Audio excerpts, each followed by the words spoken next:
Welcome to selection पुल। तो आज है 2 अक्टूबर 2025।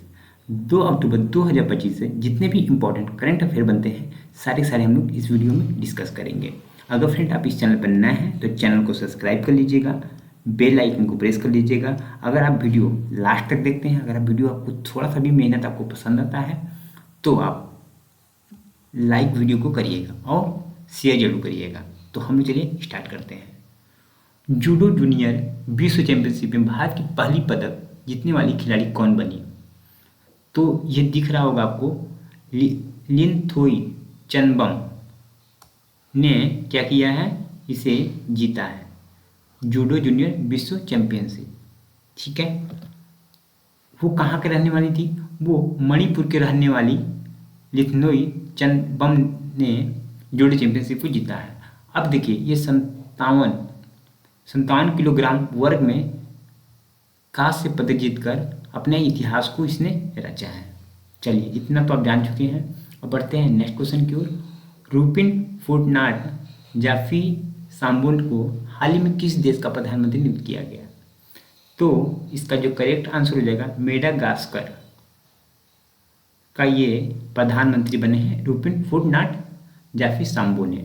ठीक है, चलिए इतना आपको समझ में आ गया। अब हम बात करते हैं, इनको मेडागास्कर का क्या बनाया गया है, नया प्रधानमंत्री बनाया गया है रूपिन को। चलिए, भारत में इंग्लिश प्रीमियर लीग का ब्रांड एम्बेसडर किससे बनाया गया है?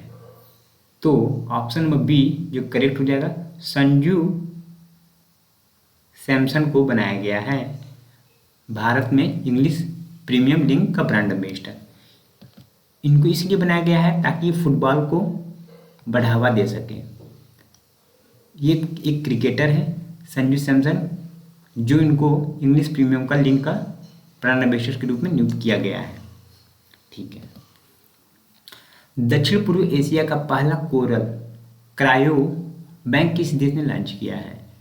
तो ये कोरल क्रायो बैंक का स्थापना फिलीपींस देश ने लॉन्च किया है, जो कि ऑप्शन नंबर बी जो कि करेक्ट हो जाएगा। फिलीपींस दक्षिण पूर्व एशिया का पहला कोरल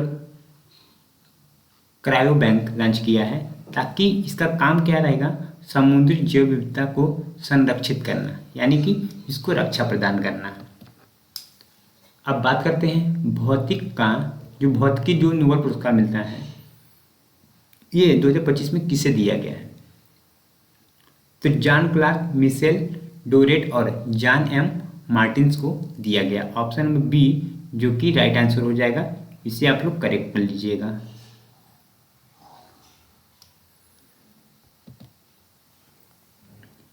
ये जो पुरस्कार है उन व्यक्तियों को दिया जाता है जो कुछ नया खोज करते हैं, कुछ नया चीज़ का डिस्कवर करते हैं।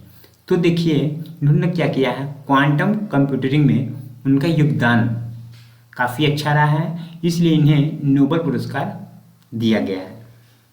चलिए, IUCN विश्व संरक्षण कांग्रेस 2025 का आयोजन कहाँ होगा?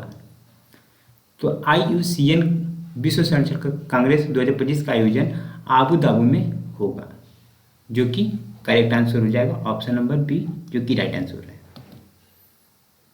अब देखिए, ये इसका क्या हो जाएगा, ये जो आयोजन हुआ है इसमें क्या बातें होंगी, क्या चर्चा होंगी?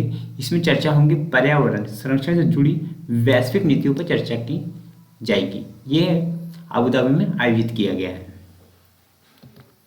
भारत की पहली सहकारी संचालित बायोगैस और पोटास ग्रेन्युअल परियोजना किस राज्य में शुरू की गई है? तो इसका जो करेक्ट आंसर हो जाएगा, ऑप्शन नंबर बी महाराष्ट्र में शुरू की गई है, जो कि करेक्ट आंसर हो जाएगा, option number B right answer हो जाएगा। यह परियोजना 17 महाराष्ट्र में शुरू की गई है ताकि कृषि अपशिष्ट से स्वच्छ ऊर्जा और जैविक खाद को बनाया जा सके। अब हम बात करते हैं नेक्स्ट क्वेश्चन को, नवी मुंबई अंतर्राष्ट्रीय हवाई अड्डे का नया नाम क्या रखा गया है? तो लोकनेते डीबी अंतर्राष्ट्रीय हवाई अड्डा नाम रखा गया है ऑप्शन नंबर ए, जो कि राइट आंसर हो जाएगा। इसको आप टिक कर लीजिएगा। अब लोक नेता डीबी अंतर्राष्ट्रीय हवाई अड्डा ही ये नाम क्यों ही रखा गया, क्योंकि आपको बता दें दत्ताजी बाऊ पाटिल के सम्मान में रखा गया है, जिन्होंने इस क्षेत्र में विकास में महत्वपूर्ण योगदान दिए हैं। क्या किए हैं? महत्वपूर्ण योगदान को इन्होंने दिया है। ठीक है, चलिए। भारत का एकमात्र मंड, जिसे बोलते हैं मंद ज्वालामुखी, जिसमें 20 साल बाद विस्फोट हुआ है, वह कहाँ पे स्थित है? तो वो अंडमान में स्थित है। तो आप लोग इसको करेक्ट कर लीजिएगा। और अंडमान के बारातंगा द्वीप पर स्थित यह मंड ज्वालामुखी 20 साल बाद क्या हो सक्रिय हुआ है। ठीक है, तो आप लोग इतना चीज़ आपने जाना अंडमान के बारे में। अब जानिए, भारत की पहली वाणिज्यिक कोयला खदान किस राज्य में शुरू की गई? तो option number B, Arunachal Pradesh में शुरू की गई है यह वाणिज्यिक कोयला खदान को। चलिए, अब ये अब जानते हैं अरुणाचल प्रदेश में वाणिज्यिक कोयला खदान शुरू की गई, जिससे यहाँ पर क्षेत्रीय उद्योग होगा और वहाँ पर रोजगार, उन दोनों को क्या होगा? बढ़ावा मिलेगा। किसके लिए? किसके कारण? कोयला खदान के कारण। इतना बात आपको समझ में आ गया। अब हम बात करते हैं स्टैटिक जीके, जो कि एमसीक्यू रहेंगे। हम लोग करेंट प्लस स्टैटिक जीके लेके चल रहे हैं, ताकि आपको करंट भी आपको समझ में पता चलता रहे क्या चल रहा है हमारे राज्य और देश में और अंतर्राष्ट्रीय में। और ये सारे क्वेश्चंस आपके एग्जाम में जो स्टैटिक हैं, ये सारे क्वेश्चन आपके एग्जाम में आए हुए क्वेश्चंस हैं। और करेंट जो हैं, जो आपके एग्जाम में पूछे जाएंगे, वो सारे के सारे क्वेश्चंस को छाट कर आपके लिए लाए जा रहे हैं। तो चलिए, तो हम बात करते हैं सिंधु घाटी सभ्यता के शहरों की जो गलियां थी कैसी थी? टेढ़ी मेढ़ी थी या फिसनल टाइप की थी, या लोग पानी डाल देते थे? किस टाइप की थी? तो सिंधु घाटी सभ्यता के शहरों की जो गलियां थी सीधी थी और चौड़ी थी, जैसा कि हम लोग आज हम लोग वर्तमान में देख रहे हैं, सेम टू सेम ऐसी ही थी। इनकी जो चौराहा था समकोण पे कटता था और यहाँ की सड़कें पूर्व से पश्चिम एवं उत्तर से दक्षिण की ओर जाती हुई प्रतीत होते थे। जैसा कि अभी आपने वर्तमान में हम लोग के जैसे रोड है, चौराहा आपने देखा होगा, हाँ, समकोण पे कटती है। ठीक है, तो इस टाइप की थी। तो इसका जो करेक्ट आंसर था क्या था? ऑप्शन नंबर ए, चौड़ी और सीधी। हड़प्पा और मोहनजोदड़ो के खंडहर निम्नलिखित में से किस नदी के तट पर पाए गए? तो आपको इतना पता होना चाहिए, जो हड़प्पा है, हड़प्पा रावी नदी के किनारे है, और जो मोहनजोदड़ो है वो सिंधु नदी के किनारे है। किस नदी के किनारे? सिंधु नदी के किनारे। तो हमको यहाँ पे अगर ये दोनों लिखा रहता, रावी नदी और सिंधु नदी, तब तो हमारा इसमें से कोई ऑप्शन होता, बट तो हमको कौन सा ऑप्शन लगाना पड़ेगा? ऑप्शन हमको डी ऑप्शन को लगाना पड़ेगा, जो कि करेक्ट हो जाएगा। देखिए, यहाँ पे यही चीज़ बताया गया, हड़प्पा जो है ये रावी नदी के किनारे अवस्थित है और मोहनजोदड़ो सिंधु नदी के किनारे स्थित है। इतना बात आपको समझ में आया? चलिए, मैं आशा करता हूँ कि आपको इतना बात अच्छे से समझ में आ रहा है। सिंधु घाटी सभ्यता की लिपि कौन सी है? तो सिंधु घाटी सभ्यता की लिपि अज्ञात थी, अभी तक लोग पढ़ ही नहीं पाए हैं। आपको बता दें, जो सिंधु घाटी लिपि में लगभग 64 मूल चिन्ह हैं।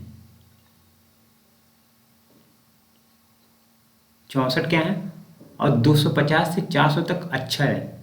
250 से लेकर 400 तक क्या है? अक्षर है, जो सेल खड़ी की आयताकार मोहरों पे, तांबे के गुटकाओं पे आदि पे मिलते हैं लिखे हुए। यह लिपि चित्रात्मक है। ये लिपि कैसी है? चित्रात्मक। कौन सी लिपि? सिंधु लिपि।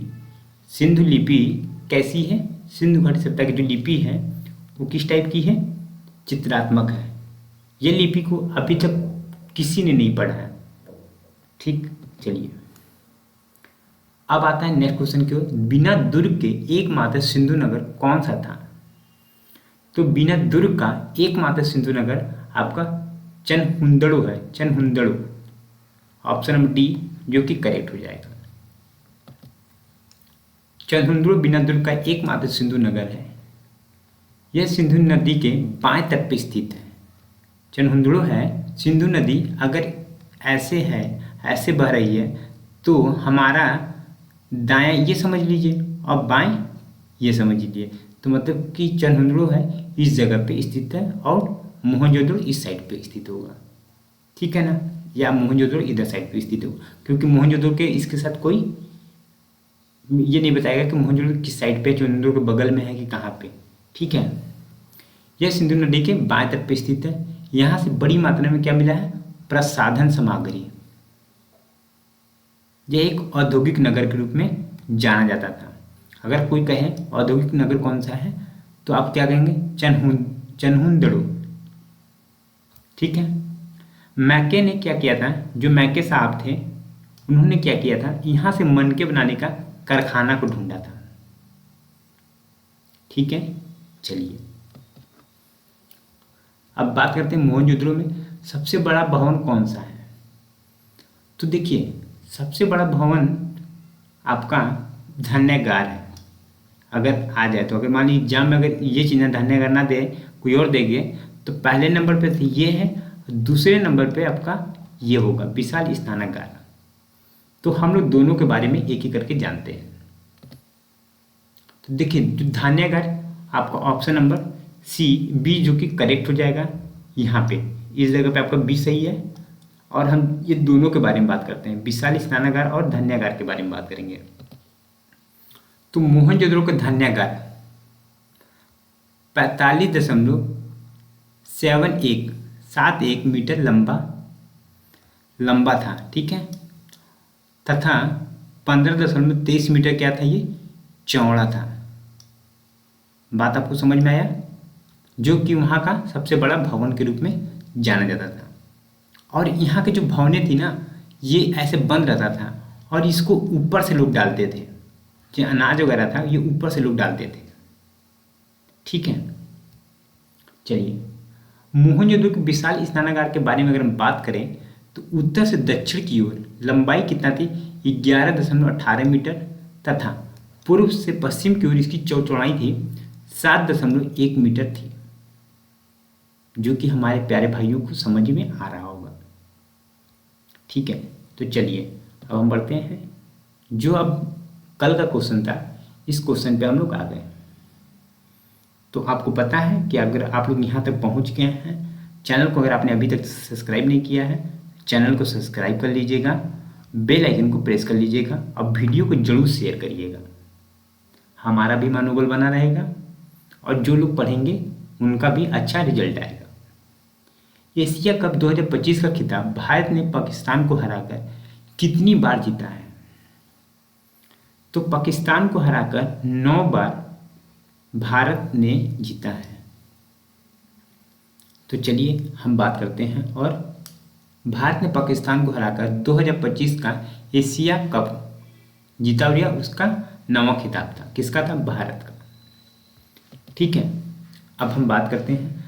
भारतीय पुरुष क्रिकेट टीम ने रविवार को एशिया कप 2025 खिताब मुकाबले में अपने चिर प्रतिद्वंदी पाकिस्तान को रोमांचक अंदाज में 5 विकेट से हराया है। इसके साथ ही भारत ने 9वीं बार इस खिताब को अपना नाम किया। ये कहाँ खेला गया था? दुबई इंटरनेशनल स्टेडियम में खेला गया था। India versus Pakistan.